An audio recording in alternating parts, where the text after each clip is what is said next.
রাহমাতুল্লাহি ওয়া বারাকাতুহু। ওয়া আলাইকুম আসসালাম ওয়া রাহমাতুল্লাহি ওয়া বারাকাতুহু। সম্মানিত কালীগঞ্জবাসী, আজকের এই ঐতিহাসিক মিছিল পরবর্তী পথসভার সম্মানিত সভাপতি, উপস্থিত কালীগঞ্জের আপামর জনতা, আমরা জানি ইতিপূর্বে নির্বাচন হয়েছে, আমরা দেখেছি এইবারও নির্বাচন হতে যাচ্ছে। এইবারের নির্বাচন ব্যতিক্রম ধর্মী নির্বাচন। এইবারের নির্বাচনের মাধ্যমে আমাদেরকে সিদ্ধান্ত নিতে হবে আমরা সন্ত্রাস মুক্ত বাংলাদেশ চাই, আমরা মাদক মুক্ত বাংলাদেশ চাই, আমরা দুর্নীতি মুক্ত বাংলাদেশ চাই, আমরা কোরআনের বাংলাদেশ চাই, আমরা ইনসাফের বাংলাদেশ চাই। অতএব আসুন, আগামী 12 তারিখ 11 দল সমর্থিত খেলাফত মজলিস মনোনীত আপামর জনসাধারণের মনোনীত দেওয়ালগড়ি প্রতীকে ভোট দিয়ে দেওয়ালগড়ির প্রতিনিধিকে বিজয়ী করে জাতীয় সংসদে পৌঁছানোর চেষ্টা করি।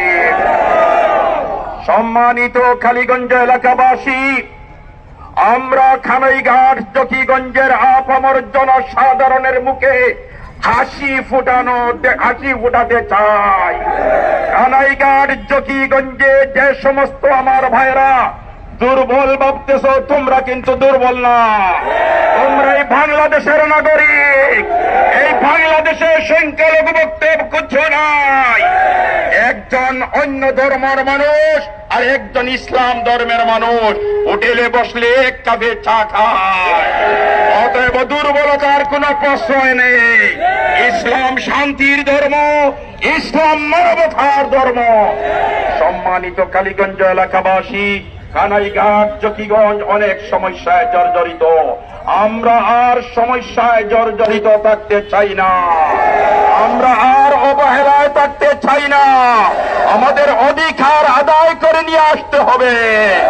এজন্য আসুন, আগামী 12 তারিখ আমি দেওয়ালগড়িতে ভোট দেই, আমার পরিবারের সবাইকে ভোট দেওয়ানোর চেষ্টা করি, আত্মীয় স্বজন যারা আছে সবাইকে এনে দেওয়ালগড়িতে ভোট দেওয়ার চেষ্টা করি।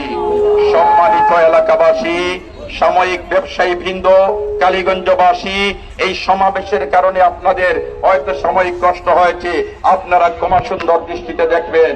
দূর দূরান্ত থেকে কালীগঞ্জের চতুর্দিক থেকে আপনারা যে কষ্ট স্বীকার করে এসেছেন, এজন্য আপনাদেরকে মোবারকবাদ জানাই, ধন্যবাদ জানাই।